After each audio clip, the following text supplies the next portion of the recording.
What's going on, everybody? And welcome into the 115th episode of the Crazy One podcast. As always, I'm your host, Stephen Gates, and this is the show where we talk about creativity, leadership, design, and everything else that helps to empower creative people. Now, remember, you can listen to all the shows and get the show notes. Just head over to thecrazy1.com. It's thecrazy and the number one.com. Also, do me a favor, whenever you're out on whatever your favorite podcast platform is, make sure you hit the subscribe button so you get the latest episodes whenever those come out. But also, do me the favor, the show is free, the only thing I ask for. Do me a quick favor and either hit the stars or write a little quick review to let people know what you think about the show so that more people can benefit from all this information. Also, remember that the Crazy One is now on YouTube. I'm doing different content over there around career coaching, tutorials, masterclasses, past keynotes, and a whole lot more. Once again, the source for that is thecrazy1.com/YouTube.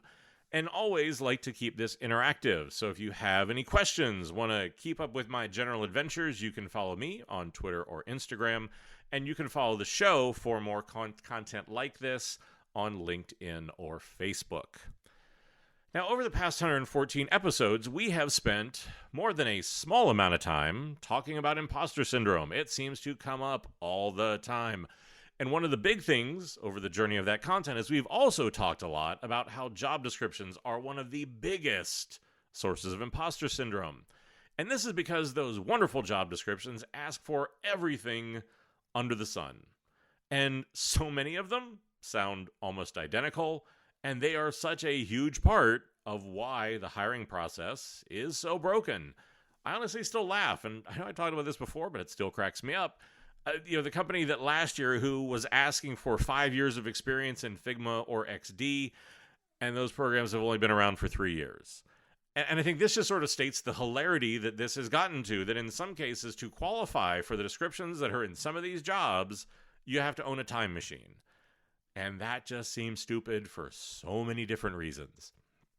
But why is it, if these are such a huge problem and are often the start of why companies aren't being more innovative, then why don't we work to fix it? And we also know that, look, there's a ton of bias that is built into this process, that is built into these descriptions. So why aren't we taking this on? Why aren't we doing better? Well, that's what I want to talk about in this episode, is I want to take a look at what are the most common problems when we start this process of looking for a new member of our team, the basics of writing what I think is an effective, borderline, maybe even, dare we say it, a great job description, some basic things that I think you can do to go back to look at the job descriptions that you have and that you use to look at how do you take some of the bias out of them. And then honestly, what are some of the other things that we can do to go beyond those job descriptions to make the hiring process a better and more equitable process? But you know what? Let's actually sort of keep in that vein of what's not working. And I think, here's what I want you to not do. Is so if you're the person who is going to hire somebody for your team, if you're somebody who is a hiring manager, if you're somebody who's in that position, this is what I want you to not do whenever you start that process to find somebody new. Because I think time and time again, and look, I've been guilty of this as well, we make some really basic mistakes that I think right from the beginning throw us off course. The first thing that I would tell you to do is that whenever it comes to writing these job descriptions, whenever it comes to actually creating them, no one is going to know better than the person who is on the team or the hiring manager what this role should be, right? No one's going to know your team and what you need better than you. So don't make that all too common mistake of letting an HR or your recruiting team or an outside headhunter do all of that for you, right? I know it's tempting, and because look, none of us went to school or none of us got into this profession because we're like, ooh, someday we can write a job description. And look, I know that for too many people, they mistakenly think like, look, it's not sexy, it's not fun, it's not important, this is a burden. But this is the very foundation, the first moment of building a great team, of building a great company. Starts with, how do you attract great talent to that team? And so if you're looking at it as a burden or something you can get somebody else to do, quit it, because you need to start taking this a lot more seriously. Now, in that vein of taking this more seriously, The other thing I need you to do, and I need everybody to do, I don't care if you're hiring creatives or just anybody out there, right? We have to stop using these same tired formats that these companies always use, right? Like, and for me, this is always such an interesting discussion, I guess, because for a lot of us, we tend to be really good at giving advice, not so great whenever it comes to taking advice. And as you look at the other side of this process, we all sit around and we tell creatives and these people to invest in your resume, invest in your portfolio, right? Like, this is the first introduction you make to people. And it's so important. And this is the exact same thing, but in reverse, because that job description is the first introduction to you, your team, and your company. So why are you being generic? Why are you being just like everybody else? Why are you not thinking this through? If we took those same characteristics and reversed them and put them on the candidates who are coming in, we wouldn't hire them. So how much great talent is walking past your team or your company because of how generic it is, because of how tired it is, because they don't really understand what's going on, right? Use that chance to have a format and content that is going to help you stand out from the crowd and show people this is a place they should want to work for. All the same principles apply. Of, again, having a point of view, being able to actually understand what the value is, to let people know what they're going to be a part of. All the things that we're asking of those candidates, how about if we ask those of ourselves too? And a really good way to do that is to not make the last tired mistake that I think so many of us have done. Don't go to LinkedIn Jobs or Glassdoor or Behance or like wherever that is, where what you're going to do is you go there and you're like, you take the title you want, you put it in the search bar, and you scroll down until you see some companies that you like or you think you really admire, and then you go in and just copy what's in there and try to change enough or sort of Frankenstein it together to make it look good. We've all done it. Just admit it. The problem is that this sort of like almost job description inbreeding is a massive part of why most job descriptions don't work. Take the time to think for yourself. See this as that first introduction. Make it count. Think about what is the format, the things that you value, those sort of things, and use that format, not just the exact same thing that everybody does. Because if you're doing that, again, are you optimizing? Who's your real audience, right? Are you optimizing for recruiters or for bots who are going to crawl the content? Or again, do you really want talent, people who are going to be able to really connect with this? We all know this. We all have been there. You can tell the difference between that inbred Xerox job description and the ones where somebody really took the time to think about it. It is so clear. And again, this is that first moment. If you want your team to get better, if you want your company to get better, stop doing that stuff because the good talent will pass you by. And I think we have to get over this like arrogance, like everybody's going to want to work here. There's a lot of competition out there, and that's not always going to be the case. So, what should the basics look like for these? And look, I'm not an expert on this, right? I am not somebody who's going to say that I've done some extensive study or whatever it is. I can tell you what I've done that worked. I can tell you what people respond to, and I can tell you sort of, again, having worked on this for a long time, what those things are. But here again, think for yourself. Figure out if for you, for your company, for your market, for the talent you're trying to attack or attract to, that'd probably be better. Attract is better. But I think look at that and decide if this works for you. Now, where I usually like to start is like, look, we all have the blurb that has to be on every job description about the company and the company values. Great. That's going to be there. Leave it there. But one of the first things I like to do, as simple as it sounds, is just to make sure it is clear who the role reports into. It sounds so simple, yet it is something that is usually missing from almost every job description that you see. And again, this is who is the person and what is their title that is going to be my boss. Because that is usually something I'm going to want to look into. It's something I'm going to want to research. So how about if we're just clear and transparent about that and set that tone of clarity, transparency, and trust right from the beginning? Super simple. It's amazing how just that one thing people really like. From there. Now, again, this is the basics. And for me, the basic part we've all seen a million times And so many people take it actually, and I think just take it for granted. But like, let's actually talk about what is the role and what are its responsibilities. And I think especially as we get into the responsibilities part of that, right? Like, to really be able to say something real. Not what do you hope the role will be someday, or like ideally what it is, or capture every possible permutation and personality quirk that you could ever hope. Look at the people that are actually doing the job, or look at what the job is actually going to require and write it down. As simple and clean, as clear as you can, the better. Now, the thing that often happens here is if you cannot do it, where it's simple, clean, and clear, then you probably need to go back and actually look at, is this actually the right job? Is it constructed the right way? Is it positioned the right way? Because what you don't want to do is have that lack of clarity, that lack of structure, that confusion just get handed to somebody in the hopes that the new person will somehow figure their role out, or they're going to do whatever it is, and somehow they'll fix this mess that they're inheriting. All right? You have to be clean and clear. You have to set people up for success.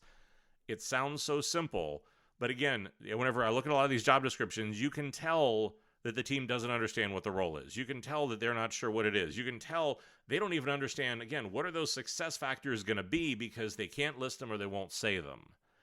And again, these are the things that this is a two-part piece. You have to be clear on that. And then whenever you are, write it down and put it out there. But I think the extension of that for me then is to take it a step further, to look a little bit deeper. Because one of the things that I really like to do is to really sort of list out what are going to be those critical success factors for your first year with us. I think this is a massive part of how job descriptions need to evolve. Some places will list things like KPIs. So basically, what are the business goals? Helpful? Sure. Do they really give you the picture you need? Look, I think it's a step in the right direction.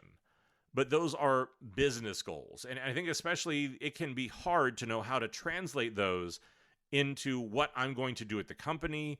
And again, especially to do that in a company that I don't work for. I don't have the context to understand that. So is it a step in the right direction? Yes. But I know it's more work, but I think that we need to go deeper and we need to do better. And I think that I like to take the time to really think about and list out what are going to be those critical success factors, those behaviors, the skills that they're going to need to be successful in that first year with our team. And I think that it's going to be either what do we need them to accomplish? What sort of work do they want to do? What sort of teammate do they want to be? I want to be tangible. Is it launching a design system, moving a product forward, hitting a particular goal, right? Like, what are those things that we're really going to look at and measure? And again, those can be in a number of different forms, but to think about, okay, look, and for you, think about it, this may be the start of you actually writing their goals. Those two should really connect. Whatever the goals are going to be should somehow be reflected in these success factors. Now, this is not, and again, it's sometimes hard to pull these apart. For me, this is not skills, because, right, like skills, these are one of these things where, once again, we go back to the more traditional format we've seen before. I think it's important to have these and to take the time to make sure that they are real and to make sure that they are skills that you really need. But again, a skill is, are you good at presenting? Can you tell a story? Can you do those sort of things? Success factors are more what we need you to accomplish. What is that presentation going to lead to? What is that design going to lead to? What are these sort of things that we're going to look at and want you to be able to do? So success factors are those. The skills are then the tools you use to be able to get there. And then the last part of it for me that I do think is really important is, and this gets into a very difficult area, because I think in its worst, you'll hear companies will start to use terms like culture fit or personality or things like that, which often sort of parade around for bias, and we'll get that into a minute.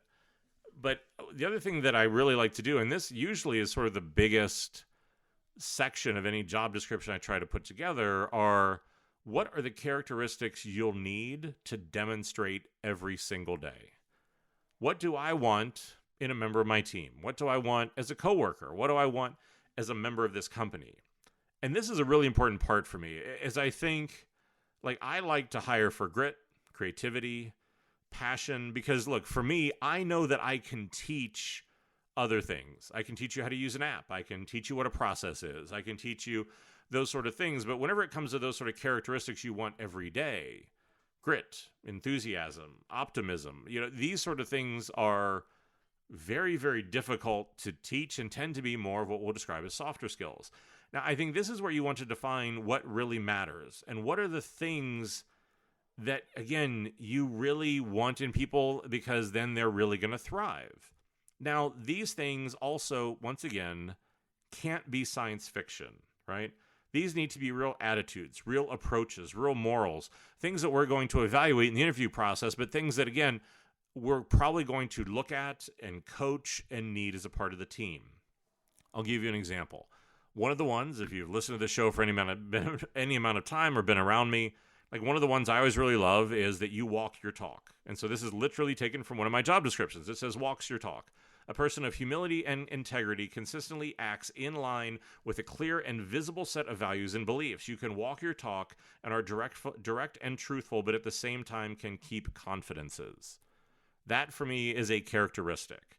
That is not a skill. That is not sort of an output or a success factor. That is something of what do I want in the person, the teammate, the character of what it is that I want, that, again, you're going to take personal accountability, that you're going to be clear, that, a lot of it for me is that you're honest, you are direct, right? But you are not delicate, that you really are able to pull something through. But for me, this sort of combination of, one, tell me who my boss is going to be. Tell me, two, again, what is this role actually going to be and what's it going to be responsible for? Then how does that responsibility translate into what are those success factors that, again, I really want to be able to bring that to life in a tangible way so you can figure out if you have experience or not around that. What are the skills that you're going to need to be able to do that? And then lastly, what are those personal characteristics that we're looking for? This tends to, for me, present a more holistic picture to the candidate. Again, trying to be more transparent, just trying to be better around what that is. And again, these are all things that require a lot of thought, a lot of clarity, and that you need to be clear on it as a team for it to show up in your job description. Because like everything that we have talked about here for forever, for me, the work is the truth of the culture and the company that produces it. That's true of your app. It's true of your job description. It's true of all of these sort of things. And if you are not clear on what that is, it's going to come through and you're going to struggle to answer some of these things. And if these are things that you haven't thought about, then this should be the trigger to be able to understand that you need to invest in these things. You need to take the time to think about it because they are so, so critical. But the other part of this is that, look, you need to have a structure. You need to be clear. You need to be able to articulate these things. But at the same point, I think that there's a lot of the way that job descriptions are written, we are asked to put into them, the requirements that we have, that does introduce a lot of bias into this system, both conscious and unconscious. And I think, there is almost always a huge bias that I think is built into job descriptions. And so, the other thing I want to do is to just take a minute and walk through, again, some of the things that I think you need to look at, because as so many companies I talk to, so many leaders that I talk to, the topic of so many conferences is, again, how do we get better gender, racial, cognitive diversity around this? Now, the reality here is that for too many people in too many companies, what I think is happening is they're just sort of looking for, what's the sentence that I can add to the job description? What's the box I can check? What's the training we can give people so that we can assuage our conscience and just sort of move on to going back to what we're always doing? And I think, look, this is the challenge. And I think, look, I've been open about sort of even my struggles with this, trying to figure out how to do better and to work through this. Even in doing the show, I've realized the job descriptions I've written, I need to go back and change some things because I haven't been practicing all of this. But for me, the realization of bias and again, that no matter what I do, I am never going to have the perspective of someone who has been affected by this sort of bias. And for me, that's not like empathy or those sort of things. Like, that's not the outcome as a white male leader I need to be trying to get to, because I'm never going to have it. And I think we get really caught up in sort of this logic that we have in a lot of our businesses where it's like, oh, I need to be the customer. I need to think like the customer. I need to do things like that. And we sort of mistakenly bring that into this world. Like, if you just tell me what it is or tell me the narrative, then I'll adopt it and I'll take that on. It doesn't work that way. And one of the things, as going through this process that I realized was, I had the realization, I don't know what, a few years ago, I'm not quite sure when, I've always described creatives, I've even done it on this show, that in many cases, like when you're a kid, everyone is creative. And then, what happens is, because of society, your job, the educational system, that a lot of times being creative is sort of taken off the table as a viable job option. And I often would sort of say that like creatives are the kids that survived to be able to do this for a living. If you look at that statement right there, right? Like on the surface, you're like, oh, okay, I get it. There's a huge bias problem, though, that is built into that line of thinking. And that, for me, the realization is the amount of opportunity and privilege that needs to exist for you to be able to stay a kid for long enough to become a creative is a huge bias that's built in there. Because for most people, that is just simply not a possibility. And that sort of thing of like, oh, we're just kids or whatever it is. Again, you have to have a level of stability and privilege and other things like that for that to be able to become a reality. So again, in something even to me like that line of thinking that always felt so simple or clean or obvious or whatever it is, even looking at something like that and realizing there had been a lot of bias built into that I hadn't realized, right? I think it exists in a lot more places than we realize. So I think that there's a few things that as you're writing these job descriptions, I would ask you to do or to look at or think about as a start. Because I think, look, the imposter syndrome and things like that are like under skills and characteristics and success factors.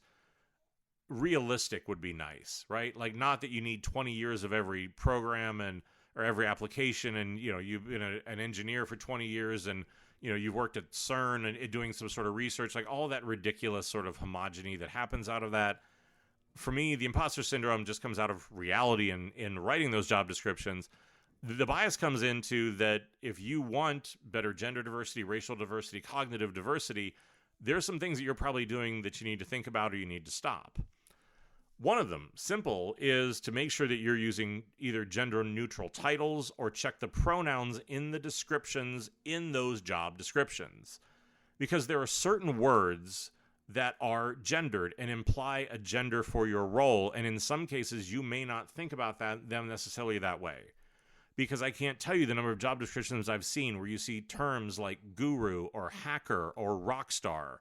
Right? There are these more sort of these adjectives and these sort of more flamboyant descriptions that honestly can, in fact, and the data will show that they reduce the number of even female or diverse applicants that you'll receive. And that's because these are terms that are perceived primarily as being dominantly white and being dominantly masculine.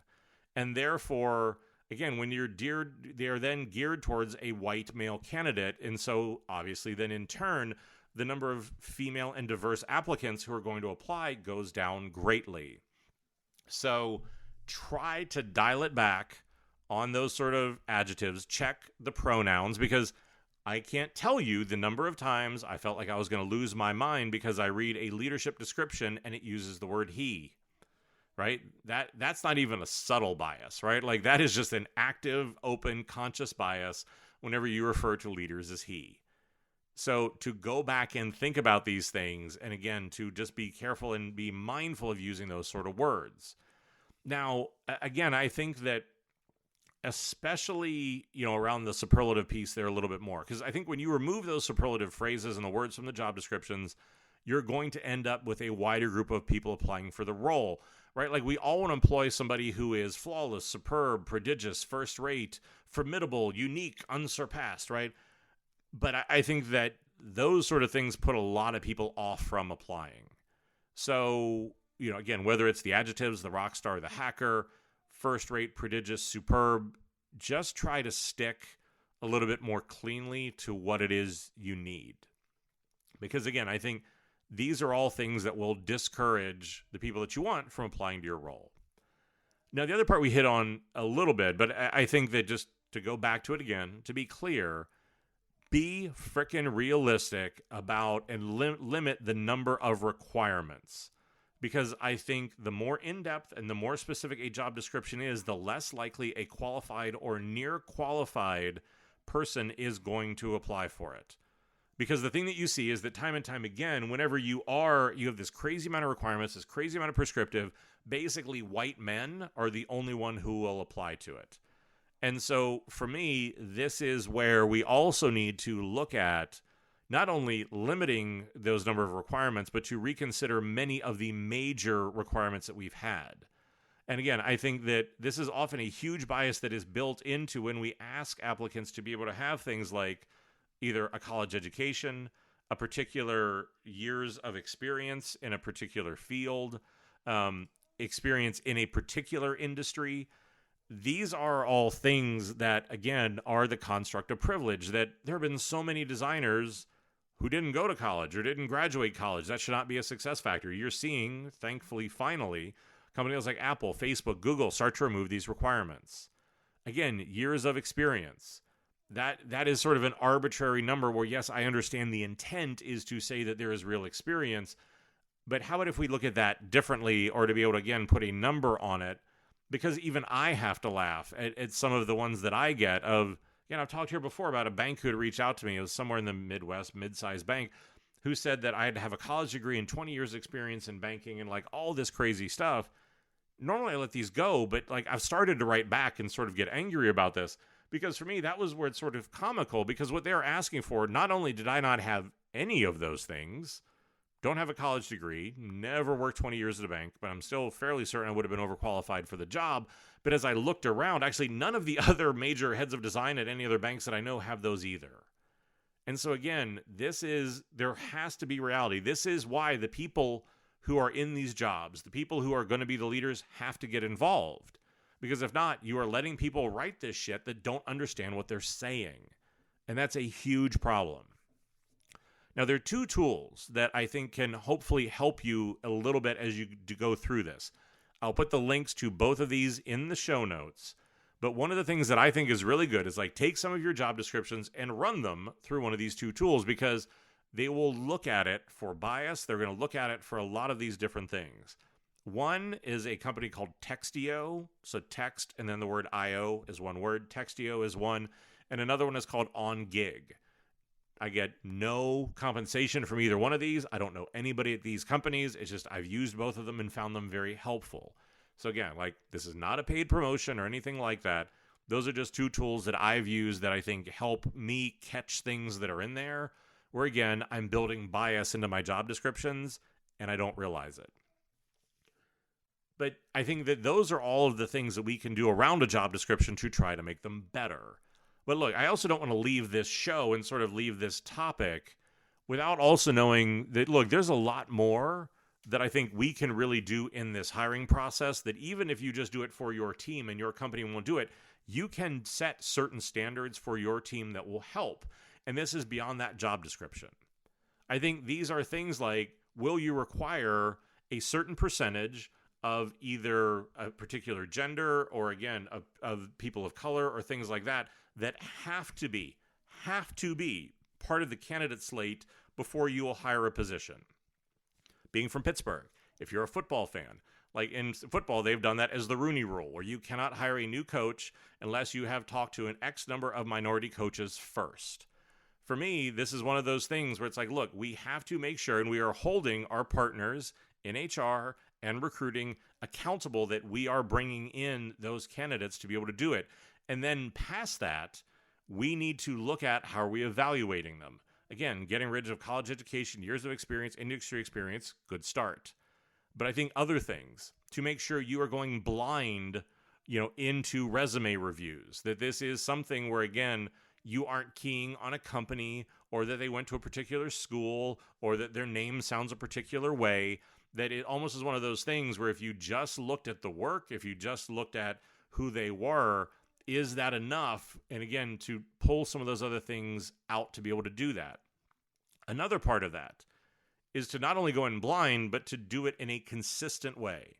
And I think it's very important for you to standardize the way that you do interviews, that there is a consistent evaluation criteria, consistent standards that you are looking at. So you're sure it is a one-to-one comparison and that bias isn't coming into this and those sort of other things. Now, this is often why, for me, because I think a lot of it, as you look at it, not everyone is going to come up as a designer in the same way or creative in the same way. And I think we need to admit as designers the biases that we have in this process as well. That we want, somebody who went to a particular school, has worked at a particular company, has sort of earned their right through the industry in a very particular way. And that's bullshit, right? I think for me, that's part of the problem is, we'll get very snobby or sort of elitist that if somebody hasn't done it in a particular way, well, then they don't have the values or they don't have the skills or whatever it is. That is, for me, also a huge problem. But that's why I still continue to believe, and we've talked about this in the past, I know when it is applied badly, as with all of these things, it can go a different way. But that's why, for me, I tend to much rather, actually, even anymore, candidly, like skip a portfolio review and to give more of that work sample test. Whether it's you showing me files, whether it's working through a problem, whether it's working through the team, right? Like, let me really see it in action as opposed to indexing on where you worked or where you went to school or how pretty your portfolio is or sort of whatever that is. Let's actually give people an opportunity to look at what really matters, to look at those skills a different way, and to use that as a way to try to level the playing field. Now, I know I've gotten in some very public fights with people who are very big influencers in this industry who will disagree with that.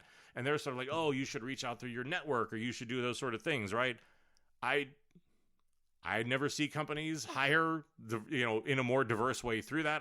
For me, those tend to be some of the biggest seeds of racism, either intended or unintended racism and bias and different things like that. But look, we need these structures to be able to do that. And oftentimes anybody who says that there's not a problem with the system, I guarantee you is not affected by it, or it is not something where, again, they want to admit that they are part of the problem. Because there are real problems built into this system. But I think a lot of it is also sort of realizing, again, are there other things that you can do, either in the interview process or even in your job descriptions too, whether it's things like stating your family-friendly benefits or expressing your commitment to equality and diversity, and how is that actually coming to life, right? If you're going to say it, expect people to hold you accountable to it and to explain what that means. And again, you damn sure better actually be able to make sure that you're really doing it. But I think that this ability to look at it and recognize that we can do better, that we need to do better, that whether it's attracting better talent in just the way that we look at how we structure this, whether it's looking at removing the bias in a lot of these problems, because I think these are all the big things that whenever you look at, because in design, we really suck at diversity in a lot of different ways. Just across the board, we don't do a good job at it. And I know that I keep coming back to this, but it keeps pissing me off. Look, but I think we're very good at the veneer of it, right? We're designers. We're very good at making it look like we're good at it. We're good at sort of retweeting it or saying that's outrageous or we need to do better. But whenever it comes to doing the work, spending the time, or for me, is again, going back to the Share the Mic Now episodes, when it comes to actually risking something, boy, does everybody go super quiet, super quick. And we've got to do better. And I think if you're somebody who's looking for a job, you have to demand better. These things have to be real. We're already seeing this a lot where it's going on right now, where you're watching really great talent leaving the companies that they're with because they're realizing how much of a veneer it is. So if you have great talent and you want to keep it, or if you want to attract new talent, we have to start taking this stuff a lot more seriously than what we are. We have to start having these uncomfortable conversations and to really look at what's going on out there. Because if we don't, again, what you're going to watch is that people will go to the places that are addressing this because a lot of them are. And that this is not something that is optional. It should not have been optional for a really long time.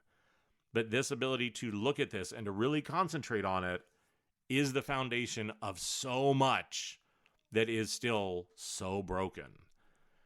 But that's what I said. Is hopefully this will give you a little bit more of the basics, to rethink the basic structure of it. I think hopefully it'll get you to look deeper beyond just the job description, to look at the bias that is built either into that job description or the system, to reevaluate some of the things that you're doing, to understand that, look, perfect is not going to, I don't think is a realistic goal. It needs to be better. It needs to be transparent. It needs to be accountable. These are the things that we have to step up to be able to do. But to actually genuinely and earnestly start to work on it. And I think if we do that, then we can start to get to the places that we need. But I think if not, then again, this sort of tired script of just like, we're not a part of the problem, or it's difficult, or I don't want to, somehow realize that I've been a part of the problem. We've got to get over it. I don't know any other way to say it. We've got to get over it, and we got to do better. So, look, I think, like I said, I'll put we'll put up all the show notes. I'm going to put the link to those two tools. Head over. So if the show's live, just head over to thecrazy1.com. Hit either on the homepage. Latest episode will be there.